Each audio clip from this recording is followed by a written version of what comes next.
ಓಂ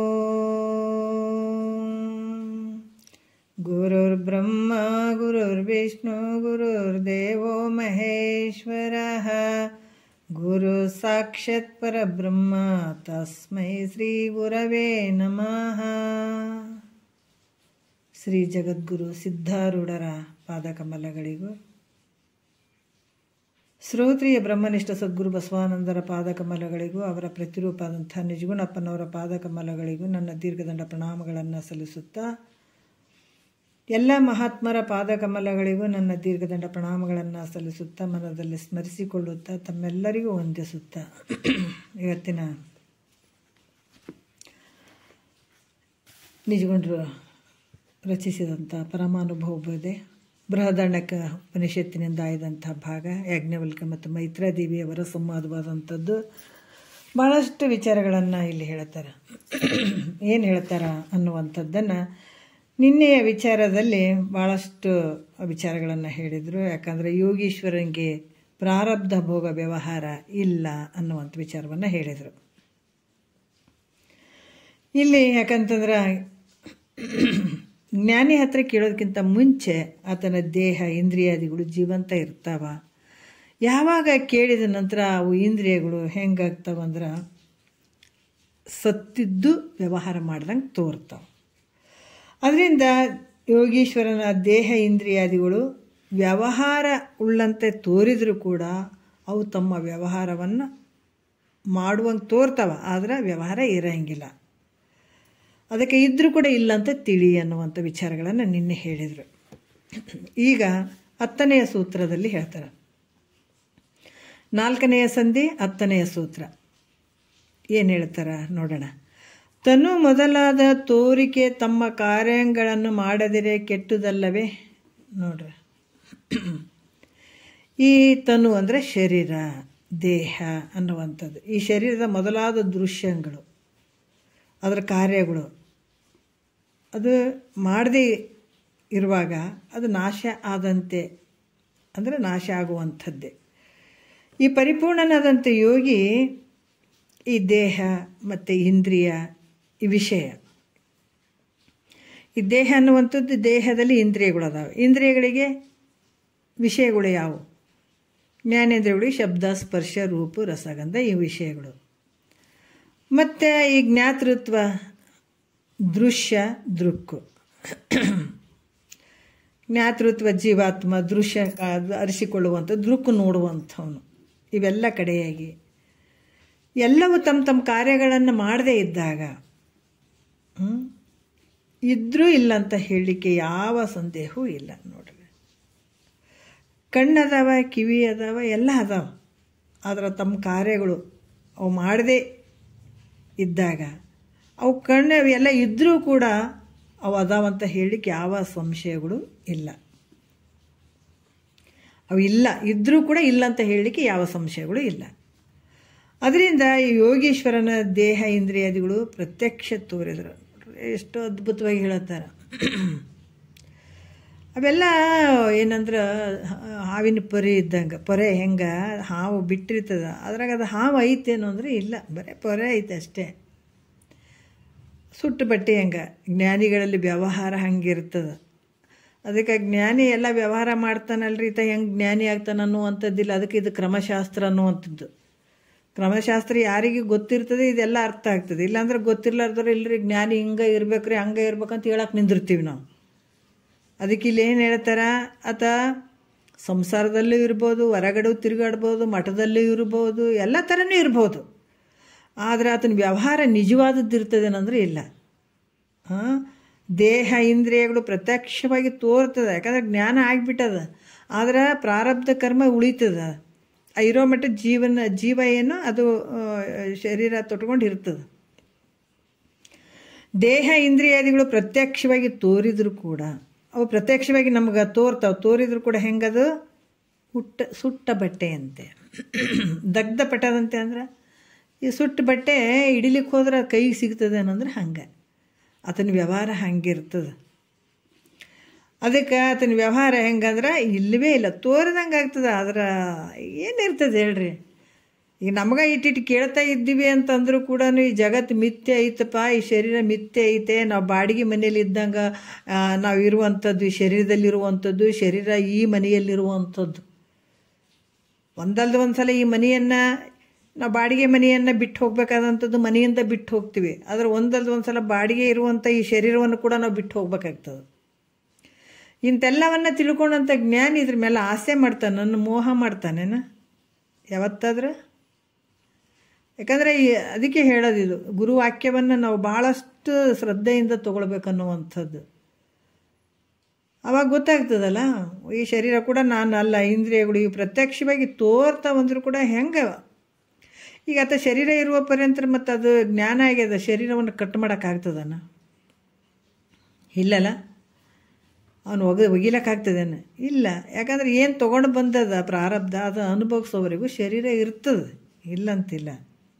ಅದು ಪ್ರತ್ಯಕ್ಷವಾಗಿ ತೋರಿದರೂ ಕೂಡ ಹೆಂಗಿರ್ತದೆ, ಯಾವ ವ್ಯವಹಾರ ಇರೋಂಗಿಲ್ಲ. ಅಲ್ಲಿ ಮಟ್ಟ ಸುಮ್ಮನೆ ಇವು ಕೈ ಕಾಲು ಇವಕ್ಕೇನು ವಿಷಯಗಳು, ಶಬ್ದ ಸ್ಪರ್ಶ ರೂಪ ರಸಗಂಧ ಅದ್ರಾಗ ಏನು ಇರೋಂಗಿಲ್ಲ, ಅಲ್ಲಿ ಸುಮ್ಮನೆ ತೋರ್ತದೆ ಅಷ್ಟೇ.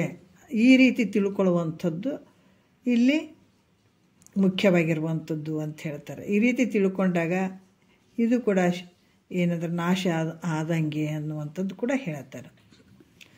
ಮತ್ತು ಈಗ ಏನು ಹೇಳಿದ್ರು ಅವರು, ವ್ಯವಹಾರ ಅವು ಅದ್ರ ಬಳಿ ಆ ವಿಷಯಗಳ ಮೇಲೆ ಆತನ ಭಾವನೆ ಇರೋಂಗಿಲ್ಲ, ಉದಾಸೀನ ಭಾವದಿಂದ ಇರ್ತಾನೆ. ಈ ರೀತಿಯಾಗಿ ವ್ಯವಹಾರ ಮಾಡುವಂಥವನಲ್ಲ ಅನ್ನುವಂಥದ್ದು ಹೇಳ್ತಾರೆ.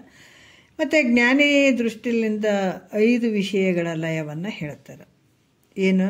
ಜ್ಞಾನಿಗಳ ದೃಷ್ಟಿಯಿಂದ 5 ಶಬ್ದ ಸ್ಪರ್ಶ ರೂಪ ರಸಗಂಧ ಇವು ಲಯವನ್ನು ಹೇಳ್ತಾರೆ. ಒಂದನೇ ನುಡಿಯಲ್ಲಿ ಪುಸಿಯಾಗಿ ಕಂಡ ನೋಳು ಇನಿತು ಸಂಪ್ರೀತಿಯ ನೆಸಗಲರಿಯದಿರ್ಪ ಕಥದಿಂದೆ ಬಿಸುರಹ ದಳ ನೇತ್ರ ವಿಷಯಾಳಿಗಳಿಗೆ ಭಾವಿಸಿ ನೋಡಲದು ಲಯವಲ್ಲವೇ. ನೋಡ್ರಿ, ಯಾಕಂತಂದ್ರೆ ಇಲ್ಲಿ ಕಮಲದ, ಯಾಕಂದ್ರೆ ಬಿಸುರಹ ದಳ ನೇತ್ರ ಅಂತಂದ್ರೆ ಕಮಲ ಪತ್ರದಂತೆ ನೇತ್ರವನ್ನು ಉಳ್ಳಂಥ ಮೈತ್ರಾದೇವಿಯನ್ನು ವರ್ಣನೆ ಮಾಡ್ತಾರೆ ಅವರು. ಮತ್ತು ಸಂಪ್ರೀತಿ ಏನಂತಂದ್ರೆ ಮೋಹವನ್ನು ಅನ್ನುವಂಥದ್ದು. ಮತ್ತು ಏನು ಹೇಳ್ತಾರ, ಕಂಡ ನೋಡು ಅಂದ್ರೆ ಸುಳ್ಳನ್ನಾಗಿ ತಿಳಿದವನಲ್ಲಿ ಅನ್ನುವಂಥದ್ದು. ಪರಿಪೂರ್ಣವಾದಂಥ ಯೋಗೀಶ್ವರ ಏನು ದೃಶ್ಯವಾಗಿ ಕಾಣ್ತಾವಲ್ಲ, ಇವೆಲ್ಲ ಶಬ್ದ ಅನ್ನುವಂಥದ್ದು, ಸ್ಪರ್ಶ ಅನ್ನುವಂಥದ್ದು, ರೂಪ ಅನ್ನುವಂಥದ್ದು, ಇವೆಲ್ಲ ವಿಷಯಗಳು ಏನದವ ಮಿಥ್ಯೆ ಅಂತ ತಿಳ್ಕೊಂಡಿರ್ತಾನದ. ಇದೆಲ್ಲ ಯಾಕೆ ಈ ವಿಚಾರಗಳನ್ನು ತಿಳಿಸ್ತಾ ಇದ್ದಾರಂದ್ರೆ, ಜ್ಞಾನಿ ಹಿಂಗೂ ಇರಬೇಕು, ಈ ಥರ ತಿಳ್ಕೊಂಡಾಗ ನಾವು ಇದನ್ನು ಲಯ ಮಾಡ್ದಂಗೆ ಅನ್ನುವಂಥದ್ದು. ಯಾವ ರೀತಿ ಅಂತಂದರೆ ಹೇಳ್ತಾರೆ ಅವರು, ಪರಿಪೂರ್ಣವಾದಂಥ ಯೋಗೀಶ್ವರನು ದೃಶ್ಯವಾಗಿ ಏನು ಕಾಣ್ತಾವಲ್ಲ ಇವು ಶಬ್ದ ಸ್ಪರ್ಶ ರೂಪರಸ ವಿಷಯಗಳನ್ನು ಮಿಥ್ಯೆ ಅಂತ ಕಾಣ್ತಾನಂತ. ಅದರಿಂದ ಈ ಶಬ್ದಾದಿ ವಿಷಯಗಳು ಅವನಲ್ಲಿ ಮೋಹ ಮಾಡ್ತವೇನ? ಶಬ್ದದಲ್ಲಿ ಮೋಹ ಅಂತಾನ, ರೂಪದಲ್ಲಿ ಮೋಹ ಅಂತಾನ, ಯಾವುದರಲ್ಲಿ? ಯಾಕಂದರೆ ವಿಷಯಾದಿಗಳು ದೋಷ ದರ್ಶನ ಆಗಿಬಿಟ್ಟದ. ಅದಾಗ ಒಂದು ದರ್ಶನ ಆಯ್ತಪ್ಪ ನಮಗೆ ಅಂತೀವಲ್ಲ, ದೇವ್ರ ದರ್ಶನ ಆಯ್ತಪ್ಪ ಅಂತ ಹೇಳ್ತೀವಲ್ಲ, ನಮಗೆ ಇದನ್ನು ದರ್ಶನ ಆಗ್ಬೇಕು. ನಮಗೆ ಏನು ದೋಷ ದರ್ಶನವೂ ಆಗಬೇಕು, ಬರೀ ದೇವ್ರ ದರ್ಶನ ಅಂತ ನಾವು ಅಂತೀವಿ ದರ್ಶನ. ಯಾಕಂದರೆ ಯಾವಾಗ ಈ ಒಂದು ಮೋಹ ಶಬ್ದಾದಿ ವಿಷಯಗಳದಾವಲ್ಲ ಇವು ದರ್ಶನ ಆಗಬೇಕು ಅಂದಾಗ ಮಾತ್ರ ಇವು ಮತ್ತೆ ನಮ್ಮ ಹತ್ರ ಸುಳಿಯಂಗಿಲ್ಲ. ಇದು ಯಾವ ರೀತಿ ಅಂದರೆ, ಶಬ್ದಾದಿ ವಿಷಯಗಳಲ್ಲಿ ಅವನಲ್ಲಿ ಏನಾದರೂ ಮೋಹ ಏನಾದರೂ ಉಂಟು ಮಾಡ್ತಾವೇನ? ಯಾಕೆ ಇವು ಏನೇನು ಮಾಡ್ತಾವನ್ನೋದು ಅದು ಗೊತ್ತಾಗ್ಬಿಟ್ಟದೆ. ಇವು ಯಾವ ರೀತಿ ನನಗೆ ಪಾತಾಳಕ್ಕೆ ಹಾಕ್ತಾವ ಅನ್ನೋದು ಗೊತ್ತಾಗ್ಬಿಟ್ಟದೆ. ಇದರಿಂದ ಸುಖ ಇಲ್ಲ ಅಂತ ಗೊತ್ತಾಗ್ಬಿಟ್ಟದೆ, ಇವು ನಿತ್ಯ ಇಲ್ಲ ಅಂತ ಗೊತ್ತಾಗ್ಬಿಟ್ಟದೆ. ಇಷ್ಟೆಲ್ಲ ಗೊತ್ತಾದಂಥ ಒಂದು ಯೋಗೀಶ್ವರನಿಗೆ ಇವು ಏನಾದರೂ ಆತನಲ್ಲಿ ಶಬ್ದಾದಿ ವಿಷಯಗಳು ಮೋಹವೇನಾದ್ರು ಉಂಟು ಮಾಡ್ತಾವೇನೋ ಅಂತಂದ್ರೆ ಇಲ್ಲವೇ ಇಲ್ಲ. ಅದರಿಂದ ಈ ಶಬ್ದಾದಿಗಳಿಗೆ ಏನಂದ್ರೆ ಲಯ ಅಂತ ಹೇಳಿದರು. ಇವು ಶಬ್ದಾದಿಗಳು ಕೂಡ ಯೋಗೀಶ್ವರನಲ್ಲಿ ಇರೋಂಗಿಲ್ಲ. ಯಾಕಂದ್ರೆ ಅವು ಬಿಟ್ಬಿಟ್ಟಿದ್ದಾನ, ಅದ್ರ ಮೇಲೆ ಮೋಹನೇ ಇಲ್ಲ ಅಂತಂದಾಗ ಅದು ಶಬ್ದಾದಿಗಳ ಲಯ ಅಂತ ತಿಳ್ಕೊಬೇಕದು. ನೋಡ್ರಿ, ಯಾಕಂದರೆ ನಾವು ಕೂತ್ಕೊಂಡು ಕಣ್ಣು ಮುಚ್ಕೊಂಡು ಮೆಡಿಟೇಷನ್ ಮಾಡ್ತೀವಿ, ಹೌದಾ? ನಾವಿನ್ನೂ ಶಾಸ್ತ್ರ ಕೇಳಿಲ್ಲ. ಮೆಡಿಟೇಷನ್ ಮಾಡಿದಾಗ ನಾವು ಪ್ರತಿ ದಿವಸ ಮಾಡ್ತಾ ಹೋದಾಗ ಏನಾಗ್ತದಂದ್ರೆ ಎಲ್ಲ ಲಯ ಆದಂಗೆ ಆಗ್ತಾವೆ. ನಾವು ಈಗ ಕಣ್ಣು ಮುಚ್ಕೊಂಡು ಮೆಡಿಟೇಷನ್ ಮಾಡಬೇಕಾದಾಗ ಶರೀರ ಇವೇನು ನಮ್ಗೆ ಕಣ್ಣು ಮುಂದೆ ಬರ್ತಾವಲ್ಲ, ಇವೆಲ್ಲ ನಮ್ಗೆ ಏನು ನಮ್ಮ ಸಂಸಾರದಲ್ಲಿ ಆಗಿರ್ಬೋದು, ನಮ್ಮ ಭಾವನೆಗಳಾಗಿರ್ಬೋದು, ಎಲ್ಲವನ್ನು ಬಂದಂಗೆ ಆಗ್ತಾವೆ. ಪ್ರತಿ ದಿವಸ ಒಂದೊಂದು ದಿವಸ ಹಂಗೆ ಅವು ವಿಚಾರಗಳು ಈ ವಿಚಾರಗಳು ಬಂದು ಕೊನೆಗೆ ಸ್ಟಾಪ್ ಆಗ್ತಾವೆ. ನಾವು ಮೆಡಿಟೇಷನ್ ಕೂತ್ಕೊಂಡಾಗ ಅವೆಲ್ಲ ಸ್ಟಾಪ್ ಆಗಿಬಿಡ್ತಾವೆ. ಆವಾಗ ಉಳಿಯುವಂಥದ್ದು ನಾನಾಗಿರ್ತೀನಿ ಅಲ್ಲಿ ಮೆಡಿಟೇಷನ್ನಲ್ಲಿ. ಆದ್ರೆ ಮತ್ತು ನಾವು ಎಚ್ಚರ ಮಾಮೂಲಿ ಆದಾಗ ಏನಾಗ್ತಾವೆ, ಅವು ಮತ್ತೆ ಬರ್ತಾವೆ. ಯಾಕಂದ್ರೆ ಅದು ದೋಷ ದರ್ಶನ ನಮ್ಗೆ ಆಗಿಲ್ಲ. ಇದು ಹೆಂಗೆ ಐತಿ ಅಂದ್ರೆ ನಾವು ಹಿಂಗೆ ಇರಬೇಕು. ನಾವೇನು ಕಣ್ಣು ತೆಗೆದಿದ್ದೀವಿ, ವ್ಯವಹಾರ ಮಾಡಾಕತ್ತೀವಿ, ಎಲ್ಲ ಮಾಡಾಕತ್ತೀವಿ ಅಂದರೂ ಕೂಡ ಅಲ್ಲಿ ನಮ್ಗೆ ಈ ವಿಷಯಾದಿಗಳ ದೋಷ ದರ್ಶನ ಆಯಿತು ಅಂತಂದಾಗ ಅವು ನಮಗೆ ಲಯ ಆದಂಗೆ ನೋಡ್ರಿ. ಅಂದ್ರೆ ಅವು ಅದ್ರ ಮೇಲೆ ನಮಗೆ ಮೋಹನೇ ಇಲ್ಲಾಂದ್ರೆ ಅದು ಲಯ ಆಯಿತು. ಅದ್ರ ಮೇಲೆ ಮೋಹ ಮಾಡದೇ ಇದ್ದಾಗ ಮುಗೀತು. ಯಾಕಂದ್ರೆ ಅದು ಗೊತ್ತಾಯಿತು ಇವು ಹೆಂಗದಾವ, ಇವು ಹೆಂಗದಾವ ಅಂದ್ರೆ ಅದ್ರ ಮೇಲೆ ದೋಷ ದರ್ಶನ ಆಯ್ತು. ಇವು ನಿತ್ಯ ಅಲ್ಲ, ಇವು ಅನಿತ್ಯದಿಂದ ಕೂಡಿದಾವ, ಇವು ದುಃಖಕ್ಕೆ ಒಳಪಡಿಸುವಂಥವು, ಇವು ಯಾವಾಗಲೂ ಇರುವಂಥ, ಇದೆಲ್ಲ ಗೊತ್ತಾದ್ಮೇಲೆ ಮತ್ತೆ ಯಾಕೆ ಮೋಹ ಮಾಡ್ತೀವಿ? ಏನಾದ್ರೂ ಮೋಹ ಅದನ್ನ ಬಳಿ ತೋರಿದ್ರು ಕೂಡ ನೀವು ಮೋಹ ಮಾಡ್ತಾನೆ ಅದ್ರ ಮೇಲೆ. ತೋರೋದು ಬಿಟ್ಟಿಲ್ಲ, ತೋರ್ತಾವ, ಜ್ಞಾನಿಗೂ ಕೂಡ ತೋರ್ತಾವ. ಆದ್ರೆ ಇದಕ್ಕೆ ಮೇಲೆ ಮೋಹಕ್ಕೊಳಗಾಗ್ತಾನೆ. ಅಜ್ಞಾನಿ ಮೋಹಕ್ಕೊಳಗಾಗ್ತಾನೆ.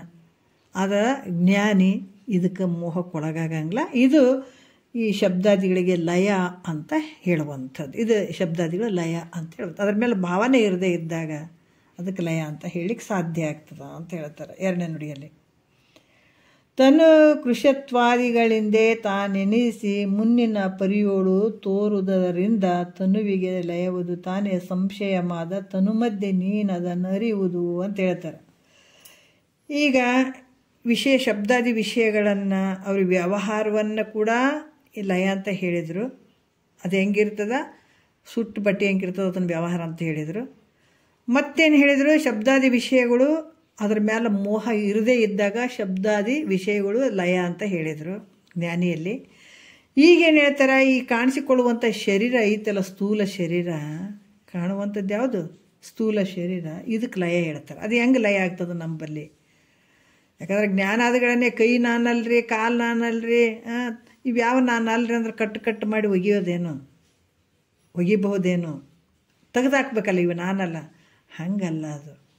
ಅದ್ರ ಮೇಲೆ ಭಾವನೆ ಇರಲಿಲ್ಲ ಅಂದ್ರೆ ಅದು ಲಯ ಆದಂಗೆ. ಅದ್ರ ಮೇಲೆ ಮೋಹನೆ ಇರಲಿಲ್ಲ ಅಂದ್ರೆ ಅದು ಲಯ ಆದಂಗೆ. ಅದಕ್ಕೆ ಸ್ಥೂಲ ಶರೀರ ಲಯ ಹೇಳ್ತಾರೆ. ಏನು ಹೇಳ್ತಾರೆ,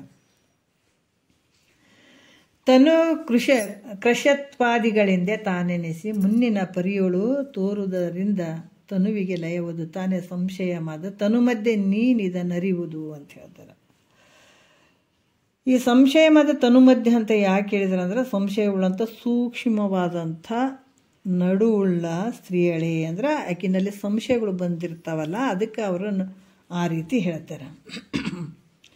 ಈ ಪರಿಪೂರ್ಣ ಸ್ವರೂಪನಾದಂಥ ಯೋಗೀಶ್ವರ ಶರೀರಗಳಿಂದ ಕೂಡಿರ್ತಾನೆ. ಯಾಕಂತಂದ್ರೆ ಈ ಪರಿಪೂರ್ಣವಾದಂತಹ ಆ ಸ್ವರೂಪದಲ್ಲಿ ಇರುವಂಥ ಯೋಗೀಶ್ವರ ಶರೀರಾದಿಗಳಿಂದ ಕೂಡಿರುವ ಕಾರಣ ಇವನಿಗೆ ಶರೀರ ಉಂಟಂತ ಹೇಳಬೇಕಾ ಅಂತಂದ್ರೆ, ನಿರವಯನು ಪರಿಪೂರ್ಣನೂ ಆಗಿದ್ದಾನೆ. ಮತ್ತು ಹೆಂಗದಾನ, ನಿರವಯದಿಂದ ಆಗಿದ್ದಾನ, ಪರಿಪೂರ್ಣ ಆಗಿದ್ದಾನ. ಪರಿಪೂರ್ಣನು ಅಂದ್ರೆ ದೇಹದಿಂದೊಡಗೂಡಿ ವ್ಯವಹಾರ ಉಳ್ಳಂಥವನಾಗಿದ್ದಾನೆ. ಅದಕ್ಕೆ ಅದರಿಂದ ಏನೊಂದು ನುಡಿಯೋಕ್ಕೆ ಬರೋದಿಲ್ಲ ಅಂತ ಸಂಶಯ ಉಳ್ಳಂಥ ಮೈತ್ರೇದೇವಿ.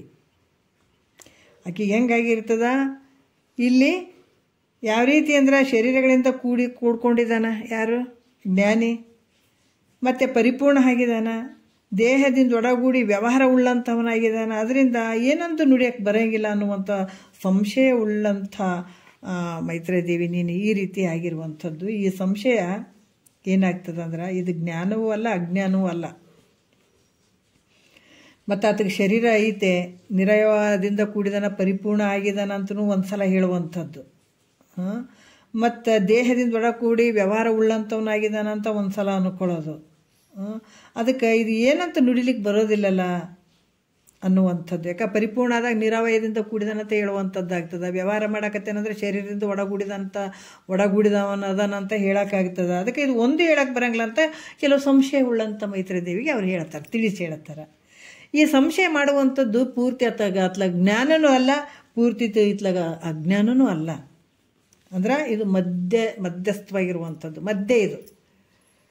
ಅದಕ್ಕೆ ಈ ಸಂಶಯ ಉಳ್ಳಂಥದ್ರಿಂದ ಅದಕ್ಕೆ ಈ ಸಂಶಯ ಉಳ್ಳದಕ್ಕಾಗಿ ಆಕೆಯ ಒಂದು ನಡುವು ತೆಳ್ಳನೆಯ ನಡುವುಳ್ಳಂಥ ಮೈತ್ರಿದೇವಿ ಅಂತ ವರ್ಣನೆ ಮಾಡಿದ್ದಾರೆ ಅಂತ ಹೇಳ್ತಾರೆ. ಅದು ಅಜ್ಞಾನ ಅವಸ್ಥೆಯಲ್ಲಿ ತಾನು ಏನು ಮಾಡಿದಾನ, ಅಜ್ಞಾನದ ವ್ಯವಸ್ಥೆಯಲ್ಲಿ ಶರೀರದೊಡನೆ ತಾಧ್ಯಾತ್ಮ ಅಧ್ಯಾಸವನ್ನು ಹೊಂದಿ ಏನು ಹೇಳ್ತಾರೆ, ಅಜ್ಞಾನದ ಅವಸ್ಥೆಯಲ್ಲಿ ಏನು ಮಾಡಿದಾನ, ಅನಾತ್ಮವಾಗಿರುವಂಥ ದೇಹದೊಳಗೆ ತಾಧ್ಯಾತ್ಮ ಹೊಂದುವಂಥದ್ದು. ಅಂದ್ರೆ ಅನಾತ್ಮವಾದಂಥ ದೇಹದಲ್ಲಿ ಆತ್ಮಭಾವ ಮಾಡುವಂಥದ್ದು, ಅದು ಅಧ್ಯಾಸವನ್ನು ಹೊಂದಿ ಈ ದೇಹ ಏನು ಮಾಡಿದಾನ, ದೇಹದ ಸೊಕ್ಕು ಅಂದ್ರೆ ದಪ್ಪಾಗುವಂಥದ್ದು, ಸೊರಗುವಂಥದ್ದು, ನ ಕೆಂಪದಿನಂತೆ ಅನ್ನುವಂಥದ್ದು, ನ ಕಪ್ಪದಿನ ಅನ್ನುವಂಥದ್ದು, ಇವೆಲ್ಲ ಧರ್ಮಗಳು ತನಗೇ ಅದಾವಂತ ಭಾವಿಸ್ತಕ್ಕತ್ತನಿತ. ಯಾವಾಗ? ಅಜ್ಞಾನ ಕಾಲದಲ್ಲಿ. ಅಜ್ಞಾನ ಕಾಲದಲ್ಲಿ ಶರೀರವೇ ನಾನು ಅಂದ್ಕೊಂಡಿದ್ದಾನ, ಶರೀರ ಸೊರಗಿತಂದ್ರೆ ಸೊರಗಿತು ಅಂದ್ಕೊಂಡಾನ, ದಪ್ಪಾಯ್ತು ಅಂದ್ಕೊಂಡಿದ್ದಾನ. ನಾನಾ ರೀತಿಯಿಂದ ಇದನ್ನು ಹೇಳಕತ್ತೇನತ. ಕೆಂಪು ಮೊದಲಾದ ಧರ್ಮಗಳನ್ನು ಕುರಿತು ಇದು ನಾನೇ ಅಂತ ಹೇಳಕತ್ತೇನತ. ಅಂದ್ರೆ ನಾನು ಸೊಕ್ಕಿದ್ದೀನಿ, ನಾ ಸೊರಗಿದ್ದೀನಿ, ನಾ ಕೆಂಪದೀನಿ, ಇದೆಲ್ಲ ತಿಳಿತಾ ಇದ್ದಾನೆ. ಇದ್ರಂಗ ಜ್ಞಾನ ಕಾಲದಲ್ಲಿ ಇಲ್ಲೇನಾಗ್ತದೆ, ಅವಾಗ ನಾನು ಕೆಂಪದೀನಿ, ನಾನು ಕಪ್ಪದೀನಿ, ನಾನು ಉದ್ದದೀನಿ, ನಾನು ಗಿಡ್ಡದೀನಿ ಅಂತ ಇದೆಲ್ಲ ತಿಳ್ಕೊತಾನೆ. ಆದರೆ ಇದ್ರಂಗ ಜ್ಞಾನ ಕಾಲದಲ್ಲಿ ಅದು ತಿಳ್ಕೊಳಂಗಿಲ್ಲ. ಯಾಕಂತಂದರೆ ಈ ದೇಹ ಸೊರಗಿದೆ, ಈ ಸಣ್ಣಾಗಿದೆ, ದಪ್ಪಾಗಿದೆ, ಏನಂದರೆ ಈ ದೇಹ ಸೊಕ್ಕಿದೆ, ಸೊರಗಿದೆ ಅಂತ ತಿಳಿತಾನ. ಅದರಿಂದ ಅಜ್ಞಾನ ಕಾಲದ ಹಾಗೆ ಜ್ಞಾನ ಕಾಲದಲ್ಲಿ ಈ ದೇಹದ ಅಧ್ಯಾಸವು ತೋರಂಗಿಲ್ಲ. ಜ್ಞಾನದ ಕಾಲದಲ್ಲಿ ಈ ಅಧ್ಯಾಸ ತೋರಂಗಿಲ್ಲ. ಯಾವಾಗ ತೋರ್ತದೆ? ಅಜ್ಞಾನ ಕಾಲದಲ್ಲಿ ಇದೆಲ್ಲ ತೋರ್ತದೆ. ಆದರೆ ಜ್ಞಾನ ಆದಮೇಲೆ ಇದು ತೋರಂಗಿಲ್ಲ. ಇಲ್ಲಿ ಅಂದ್ರೆ ಈ ಶರೀರ ಗುರು ಮುಖಾಂತರ ತಿಳ್ಕೊಂಡಿರ್ತಾನೆ, ಈ ಶರೀರ ನಾನಲ್ಲ ಅನ್ನುವಂಥದ್ದು ತಿಳ್ಕೊಂಡಿರ್ತಾನೆ. ನಾ ಸೊರಿಗಿದೆ, ನಾ ಸೊಕ್ಕಿದೆ, ಇದು ಯಾವುದು ಇರೋಂಗಿಲ್ಲ ನೋಡ್ರಲ್ಲಿ. ಯಾವುದು ಜ್ಞಾನ ಆದಮೇಲೆ ಅವಾಗೂ ತಿಳ್ಕೊಂಡಿರ್ತಾನೆ, ಈಗೂ ತಿಳ್ಕೊತಾನಂತಂದ್ರೂ ಕೂಡ ಇಲ್ಲಿ ಏನಂತಂದ್ರೆ ಅಜ್ಞಾನ ಕಾಲದ ಹಾಗೆ ಜ್ಞಾನ ಕಾಲದಲ್ಲಿ ದೇಹದ ಅಧ್ಯಾಸ ತೋರಂಗಿಲ್ಲ, ಅಂದರೆ ಭ್ರಾಂತಿ ಇರಂಗಿಲ್ಲ. ಅಲ್ಲಿ ತಿಳ್ಕೊಂಡಿರ್ತಾನ, ಇಲ್ಲಿ ತಾನೇ ತಾನಾಗಿರ್ತಾನೆ. ಹಾಗಾಗಿ ಇದು ಅಧ್ಯಾಸ ಇರಂಗಿಲ್ಲ. ಅಲ್ಲಿ ಅಧ್ಯಾಸ ಇರ್ತದೆ. ಅಜ್ಞಾನ ಕಾಲದಲ್ಲಿ ಭ್ರಾಂತಿ ಇರ್ತದೆ, ಇಲ್ಲಿ ಭ್ರಾಂತಿ ಇರಂಗಿಲ್ಲ. ದೇಹದ ಅಧ್ಯಾಸ ಅಂದರೆ ದೇಹದ ಭ್ರಾಂತಿ ಇಲ್ಲಿ ತೋರಂಗಿಲ್ಲ. ಯಾವಾಗ? ಜ್ಞಾನ ಆದಮೇಲೆ. ಜ್ಞಾನ ಆದಮೇಲೆ ಇದು ಯಾವುದು ತೋರಂಗಿಲ್ಲ. ಇದು ನಾನು ಸೊರಗಿದ್ದೀನಿ, ನಾನು ಸೊಕ್ಕಿದ್ದೀನಿ, ಅದು ಎಂದ ಬಿಟ್ಬಿಟ್ಟಿದ್ದಾನೆ ಆ ಭಾವ. ಯಾಕಂದರೆ ಶರೀರ ನಾನಲ್ಲ ಅಂತ ತಿಳ್ಕೊಂಡ್ಬಿಟ್ಟಿದ್ದಾನತ. ಮತ್ತು ಶರೀರನೇ ನಾನಲ್ಲ ಅಂದಾಗ ನಾ ದಪ್ಪಾಗಿದ್ದೀನಿ, ನಾ ಸೊರಗಿದ್ದೀನಿ, ನಾ ಎತ್ತರದಿನ, ಗಿಡ್ಡದಿನ, ಕೆಂಪದಿನ ಅಂತಾನೆ ನಾನು ಅಂತಾನಲ್ಲಿ ಶರೀರ ಏನೇನು ಅನ್ನಂಗಿಲ್ಲ ನೋಡ್ರಿ. ಹಾಗಾಗಿ ಈ ರೀತಿ ಆ ಭ್ರಾಂತಿ ನಿವೃತ್ತಿ ಆಗಿರ್ತದೆ. ಯಾಕಂದರೆ ಶರೀರನೇ ನಾನಲ್ಲ ಅಂದಾಗ ಇವು ಯಾವ ಬರೋಂಗಿಲ್ಲ. ಅಲ್ಲಿ ಭ್ರಾಂತಿ ನಿವೃತ್ತಿ ಆಗಿರ್ತದೆ. ಯಾವಾಗ? ಜ್ಞಾನ ಆದಮೇಲೆ ಈ ಅಧ್ಯಾಸ ತೋರಂಗಿಲ್ಲ. ಅದಕ್ಕೆ ಈ ಶರೀರಕ್ಕೆ ಏನು ಹೇಳ್ತಾರೆ, ಈ ರೀತಿ ಇದ್ದಾಗ ಇದ್ಯಾವುದು ನಾನು ಅಂತ ಅನ್ನುವಂಥದ್ದು ಇಲ್ಲ, ನಂದು ಅನ್ನುವಂಥದ್ದು ಇಲ್ಲ, ನಾ ಸೊರಗಿದ್ದೀನಿ, ನಾ ಕೆಂಪದೀನಿ, ನಾ ದಪ್ಪದೀನಿ, ಇದು ಯಾವುದು ಬರೋಂಗಿಲ್ಲ. ಯಾವಾಗ? ಜ್ಞಾನ ಆದಮೇಲೆ. ಅದು ಆದಮೇಲೆ ಇದಕ್ಕೇನು ಹೇಳಿದರು? ಶರೀರ ಲಯ ಅಂತಂದ್ರೆ ನೋಡ್ರಿ, ಮುಗಿದ ಹೋಯ್ತಾರೆ. ಶರೀರನೇ ನಾನಲ್ಲ ಅಂತ ದೃಢ ಆದಮೇಲೆ ಇನ್ನೇನು ಇರ್ತದೆ ಹೇಳ್ರಿ ಇದಕ್ಕೆ? ಅದು ಕುಂತ್ರೇಟು, ನಿಂತ್ರೇಟು, ಅದಕ್ಕೆ ಏನು ಬಂದ್ರೇನು ಶರೀರಕ್ಕೆ ಇದ್ರಿಟ್ಟು ನೋಡುವಂಗೆ ಆಗ್ತದೆ. ಇದು ಶರೀರ ಅನ್ಯ ವಸ್ತು ಹಂಗೆ ತಿಳ್ಕೊಂಡನತ್ತ. ಇದನ್ನೇ ಮುಖ್ಯವಾಗಿ ಇದರಲ್ಲಿ ಹೇಳುವಂಥದ್ದು. ತನುಭಾವ ಬಳಿಯ ದುಃಖದ ಕೇಡು ಅಂತ ಹೇಳ್ತಾರೆ. ಮುಖ್ಯ ಈ ದುಃಖಕ್ಕೆ ಮೂಲ ಕಾರಣ ಆಗಿರುವಂಥದ್ದು ಶರೀರ ನಾನು ಅನ್ನುವಂಥದ್ದು. ಶರೀರ ನಾನಲ್ಲ ಅಂದರೆ ಮುಗಿದೋಯ್ತು ನೋಡ್ರಿ. ಎಷ್ಟು ಅದ್ಭುತ ಹೇಳ್ತಾರೆ. ಇದೇ ಮಣೆವಲ್ದು ನಮಗೆ. ಶರೀರ ನಾನು ಅಂತ ನಾನು ಅಲ್ಲ ಅನ್ನುವಂಥದ್ದೇ ಮಣೆವಲ್ದು ನಮಗೆ. ಅದಕ್ಕೆ ಪಡೆವೆ ನಿನ್ನೆಂದಿಗೆ ಪರಮುಕ್ತಿ ಸುಖವನ್ನು ಅಂತ ಹೇಳ್ತಾರೆ ಅವರು. ಇಂಥ ಪರಮುಕ್ತಿ ಸುಖವನ್ನು ನೀ ಯಾವಾಗ ಪಡಿತಿದ್ದಿ? ಅದರ ಮನಸ್ಸಿನಲ್ಲಿ ಶರೀರ ನಂದು ಅಂದ್ಕೊಂಡು ಕುಂತಿದ್ದಿ, ಯಾವ ಜನ್ಮಕ್ಕೆ ಆಗ್ತದೆ ನಿನಗೆ? ಅದಕ್ಕೆ ಹೇಳ್ತಾರಲ್ಲ, ದೇವರ ಹುಡುಕುತ ಜಗವೆಲ್ಲ ನಿನ್ನವರಾಸಿಯ ಬಿಡಲಿಲ್ಲ, ಕಾವು ದೇಹದಿ ಹೋಯ್ತಲ್ಲ ನೀ ನೋವಿನಿಂದ ಕಡಿಗಾದೆಲ್ಲ. ಅದ ನಾವು ಭಗವಂತನಿಂದ ಆನಂದ ಬೇಕಂತೀವಿ, ದೇವ್ರು ಸಿಗಬೇಕಂತೀವಿ, ಪರಮಾತ್ಮನ ಸಾಕ್ಷಾತ್ಕಾರ ಆಗ್ಬೇಕಂತೀವಿ. ಆದ್ರೆ ಒಳಗಡೆ ನಾನು ಶರೀರ ನಂದು ನಂದು ಅಂತ ಎಲ್ಲ ಮೋಹ ಇಟ್ಕೊಂಡು ಕುಂತಾಗ ನಿನಗೆ ಯಾವಾಗ ಸಿಗ್ತದೆ ಇದು ಪರಮುಕ್ತಿ?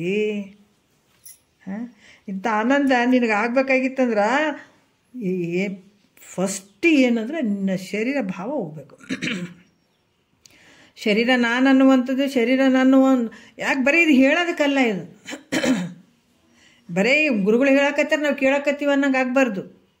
ಯಾವಾಗ ಇವು ಮಹಾತ್ಮರು ಹೆಂಗೆ ಮಾಡ್ಕೊಂಡ್ರಿ, ಯಾವಾಗ ಕಿವಿಗೆ ಬಿದ್ದು ಟಕ್ ಟಕ್ ಟಕ್ ಟಕ್ ಅಂತ ಆಚರಣೆಗೆ ತರಕ್ಕೆ ಶುರು ಮಾಡಿದ್ರೆ ಸ್ವಲ್ಪ ಸ್ವಲ್ಪ ಸ್ವಲ್ಪ ಸ್ವಲ್ಪ ಅಂದಾಗ ಈ ಕೆಲಸ ಆಗ್ತದೆ. ಇಲ್ಲರಿ ಇನ್ನೂ ಮುಂದೆ ನೋಡೋಮ್ರಿ, ಇನ್ನೂ ಟೈಮ್ ಐತ್ರಿ, ಸುಮ್ಮ ಅವ್ರು ಹೇಳ್ತಾರೆ ನಾವು ಕೇಳ್ತೀವಿ. ಹಿಂಗಾಗಿ ಅದು ಹಂಗೆ ಕೆಲಸ ಅಲ್ಲ ಇದು. ಶರೀರ ನಾನಲ್ಲ ಅಂದಾಗ ಅದನ್ನು ನಾವು ಪ್ರಯತ್ನ, ಹೌದು ನಾನಲ್ಲ, ಇಂದ್ರಿಯಗಳು ನಾನಲ್ಲ ಅಂತ ಯಾವಾಗ ನಾನು ಹಂಗದೀನಿ ಹಿಂಗದೀನಿ, ಶರೀರದ ಇವೇನು ಧರ್ಮಗಳು ಅದಾವಲ್ಲ ಇವೆಲ್ಲ ನಾನು ಅಂತಂದಾಗ ಇವೆಲ್ಲ ದುಃಖಕ್ಕೆ ಒಳಗಾಗ್ತೀವಿ. ಆ ಶರೀರನೇ ನಾನಲ್ಲ ಅಂದಾಗ ಶರೀರಕ್ಕೆ ಸಂಬಂಧಪಟ್ಟದ್ದು ನನಗೆ ಆಗ್ತದೇನೋ? ಇಲ್ಲವೇ ಇಲ್ಲ, ನಾನು ಅನ್ನುವಂಥದ್ದು ಇಲ್ಲವೇ ಇಲ್ಲ ಅಲ್ಲಿ. ಅದಕ್ಕೆ ಈ ರೀತಿ ಶರೀರ ನಾನು ಅಲ್ಲ ಅಂದಾಗ ಜ್ಞಾನ ಆದಮೇಲೆ ಶರೀರದ ಯಾವ ಶಬ್ದಾದಿ ವಿಷಯಗಳು ತೋರಂಗಿಲ್ಲ. ಈ ಯಾವ ರೀತಿ ಅಂತಂದ್ರೆ ಈ ಜ್ಞಾನ ಆದ ನಂತರ ಈ ಶರೀರದ ಅಧ್ಯಾಸ ತೋರ್ಲಾರ್ದಕ್ಕಾಗಿ ಈ ಶರೀರಕ್ಕೆ ಲಯ ಅಂತ ಹೇಳ್ತಾರೆ. ಈ ಮನಸ್ಸಲ್ಲಿ ಹಿಂಗೆ ಬಿಟ್ಕೊಳ್ಬೇಕು. ಇದು ಹೊರಗೆ ಯಾರಿಗೇನೆ, ಇದು ಈ ಸಂಪತ್ತು ಯಾರಿಗೇನು ಹೊರಗೆ ತೋರ್ಸಕ್ಕೆ ಬರ್ತದನ್ನು? ನಿನ್ನೊಳಗೆ ನೀ ತಿಳ್ಕೊಂಡು ಆನಂದವಾಗಿರು. ಗುರು ಹೇಳಿದನು ನೋಡು ಮಾರ್ಗ ನಿನಗೆ. ಇವು ಯಾವಾಗ ನೀ ತಿಳ್ಕೊಳ್ತಿದೆ ಶರೀರ ನಾನಲ್ಲ ಅನ್ನುವಂಥದ್ದು ನೀನು ಯಾವಾಗ ಅನ್ಕೊಳ್ಳಿ, ಈ ಭ್ರಾಂತಿ ಯಾವಾಗ ಹೋಗ್ತದೆ ನಿನಗೆ, ಹೋದಾಗ ಇದು ಶರೀರ ಲಯ ಅಂತ ತಿಳಿಯುವಂಥವಳಾಗೋ ಮೈತ್ರ.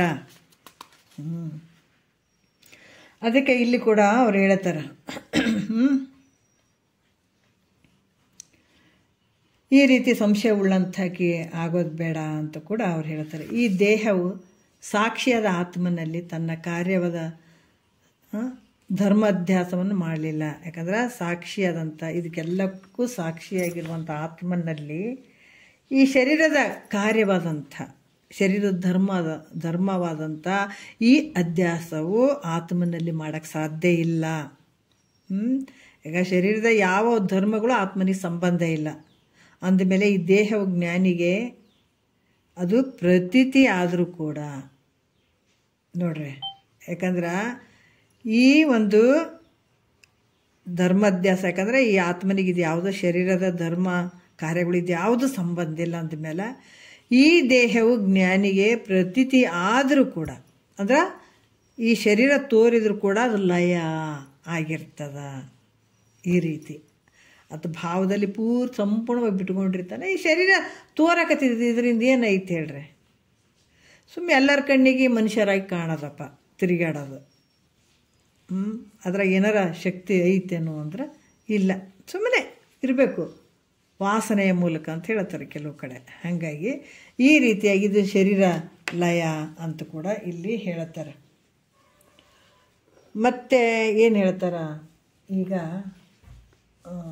ಬೇಗ ಮೊಬೈಲ್ ಕರೆಂಟ್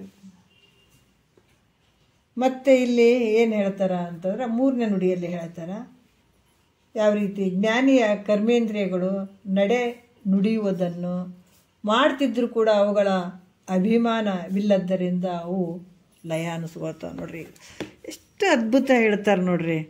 ಅಲ್ರಿ ನಾವು ಹೆಂಗ್ರಿ ಇದನ್ನು ಬಿಡಕ್ಕೆ ಆಗ್ತದ ಅಂದಾಗ ಇವೇನಪ್ಪ ಅವ್ರು ಹೇಳ್ತಾರ, ಇವು ಜ್ಞಾನಿಯ ಈ ಕರ್ಮೇಂದ್ರಿಯಗಳೇನು ಅದಾವ, ನಡೆಯುವುದು ನುಡಿಯುವುದು ಇವೆಲ್ಲ ಮಾಡ್ತಾ ಇದ್ದರೂ ಕೂಡ ಅದ್ರ ಮೇಲೆ ಅಭಿಮಾನ ಇರಲಿಲ್ಲ ಅಂದರೆ ಕರ್ಮೇಂದ್ರಿಯ ಲಯ ಅಂತ ಹೇಳ್ತಾರೆ ನೋಡ್ರಿ. ಅದು ಲಯ ಆಗ್ಯದಂತ ತಿಳ್ಕೊಳ್ಬೇಕು. ಅದ್ರ ಮೇಲೆ ಅಭಿಮಾನನೇ ಇಲ್ಲ. ಅದು ನುಡಿಯುವಂಥದ್ದು ನಡೆಯುವಂಥದ್ದು ಏನೇನು ಇವು ಕೆಲಸಗಳು ಕರ್ಮೇಂದ್ರಿಯಗಳು ಅದಾವ, ಇದ್ರ ಕೆಲಸಗಳು ಇಲ್ಲವೇ ಇಲ್ಲ ಅಲ್ಲಿ. ಅದಕ್ಕೆ ಇದು ಕರ್ಮೇಂದ್ರಿಯ ಲಯ ಜ್ಞಾನಿಯಲ್ಲಿ.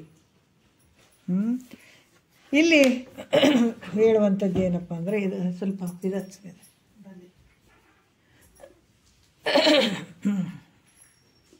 ಇದು ತೊಗೊಂಬ, ಲೈಟ್ ತೊಗೊಂಬ, ಕರೆಂಟ್ ಹೋಗಿದಲ್ಲಿ. ಏನು ಹೇಳ್ತಾರ ಅಂತಂದ್ರೆ 3ನೇ ನುಡಿಯಲ್ಲಿ ಹೇಳ್ತಾರ, ನಡೆ ನುಡಿ ಮೊದಲ ಎನ್ನಿಪೆಡೆ ಹೇಳ್ತಾ. ಒಂದು ಸೆಕೆಂಡ್ ತಡ್ರಿ ಅಂತೀರ. ಇಲ್ಲಿಡ ಬೆಳಗ್ಗೆ ಈ ಕಡೆ ಇಡ. ಕರೆಂಟ್ ಹೋಗ್ಯದ, ಮೋಡ ಸಿಕ್ಕಾಬಿಟ್ಟೈತೆ, ಕತ್ತಲಾಗ್ಯದಲ್ಲಿ. ಒಂದು ಸೆಕೆಂಡ್ ತಡ್ರಿ. ಮೊಬೈಲ್ ಹಚ್ಚೋಗ.